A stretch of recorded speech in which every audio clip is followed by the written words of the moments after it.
Medical Kishtwar दर्श दीर्घा में उपस्थित मेरे वरिष्ठ सहयोगी सीएमओ किश्तवाड़ डॉक्टर राजेंद्र जी,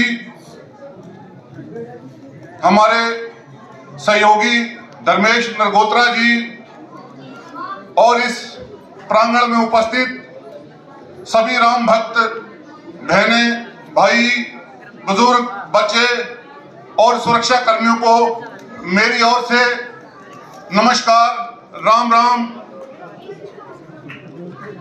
ये मेरे लिए परम हर्ष का विषय है, ये मेरे लिए सम्मान का विषय है कि आज के इस पावन अवसर पर मुझे मुख्य अतिथि के रूप में आमंत्रित करके जो सम्मान दिया है, मैं उस सम्मान के लिए, उस प्रेम के लिए आदर्श ड्रामेटिक क्लब के सभी कलाकारों को अपने हृदय की गहराइयों से धन्यवाद देता हूं। इस राम कार्य में मुझे सम्मिलित करके जो इन्होंने मेरा मान बढ़ाया है, इस चीज को मैं कभी नहीं भूलूंगा और मैं अपने जीवन के अंतिम क्षणों तक श्री राम प्रभु की भक्ति में जो भी योगदान दे सकूं देता रहूंगा। मुझे आदेश हुआ कि मैं यहाँ पे आकर के अपने विचार रखूं, श्री रामचंद्र जी की जीवन पे कुछ बोल करके अपनी जनता का मार्गदर्शन करूं, परंतु मेरे में इतनी सामर्थ्य नहीं है कि मैं प्रभु श्री रामचंद्र जी के जीवन पे कुछ बोल सकूं। तथापि मैं अपनी शक्ति के अनुसार श्री राम प्रभु के जीवन के कुछ अंशों पर प्रकाश डालने का प्रयत्न अवश्य करूंगा। जैसे कि आप सब लोग जानते हैं कि शरद नवरात्रि का त्योहार चल रहा है। पूरे भारत में नहीं बल्कि पूरे विश्व में रामलीला का मंचन होता आया रहा है। रामलीला का मंचन न केवल भारत में, अपितु विश्व के अनेक देशों में इस रामलीला का मंचन होता रहता है और लोग श्री रामचंद्र के पावन चरित्र से अपने जीवन को एक प्रेरणा देते हैं, प्रेरणा पाते हैं और अपने जीवन को धन्य बनाते हैं। भारत के अलावा जो रामलीला का मंचन है वो इंडोनेशिया में प्रमुखता से होता है। इंडोनेशिया एक मुस्लिम देश होने के बावजूद भी रामलीला का मंचन उसी श्रद्धा के साथ करता है जिस श्रद्धा के साथ रामलीला का मंचन भारत में किया जाता है। तो एक प्रसंग मैं अटल बिहारी जी के जीवन से सुनाना चाहूंगा। जब हमारे अटल जी विदेश मंत्री के रूप में इंडोनेशिया के प्रवास पर जाते हैं तो वहां के जो उनके काउंटर पार्ट थे, जो वहां के विदेश मंत्री थे, वो उनको रामलीला के मंचन दिखाने के लिए ले जाते हैं। तो अटल जी ने बड़ी कौतूहल से, बड़ी उत्सुकता से उनसे एक प्रश्न किया कि योर हाइनेस, ये क्या चीज है?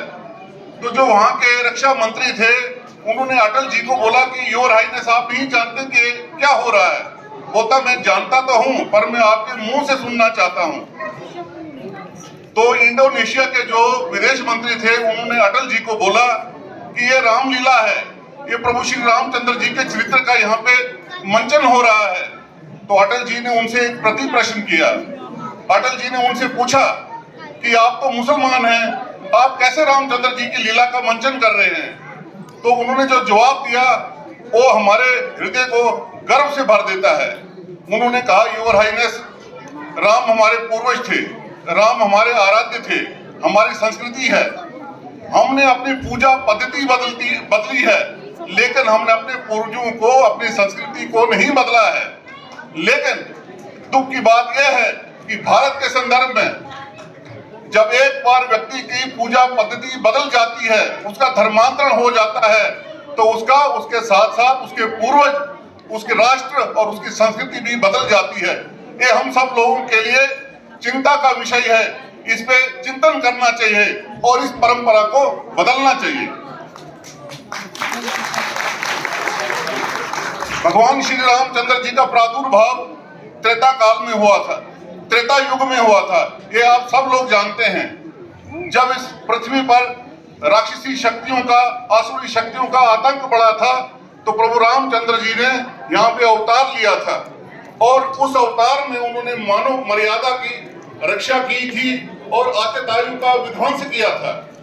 रामचंद्र जी के जीवन के बहुत बड़े प्रसंग है। समय कम है इसलिए मैं ज्यादा प्रसंग पे बात तो नहीं करूंगा, लेकिन कुछ बिंदुओं पे बात अवश्य कहना चाहूंगा।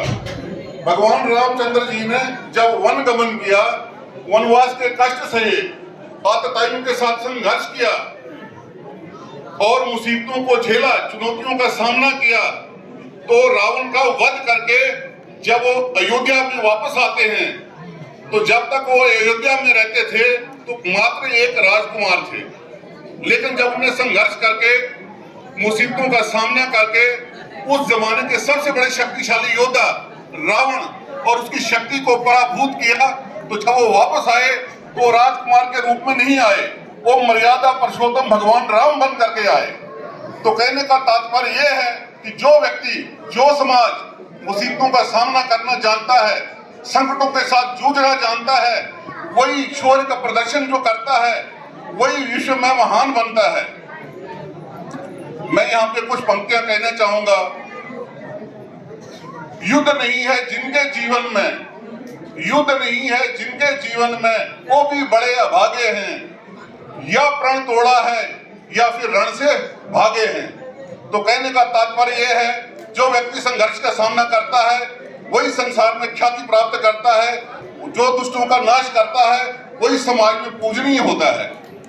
तो इस रामलीला से हमें यह शिक्षा मिलती है कि हमने आतताइयों के सामने कभी भी सर नहीं झुकाना चाहिए और अपनी शक्ति से, अपनी श्रद्धा से, अपनी निष्ठा से उन आतताइयों का सामना करना चाहिए।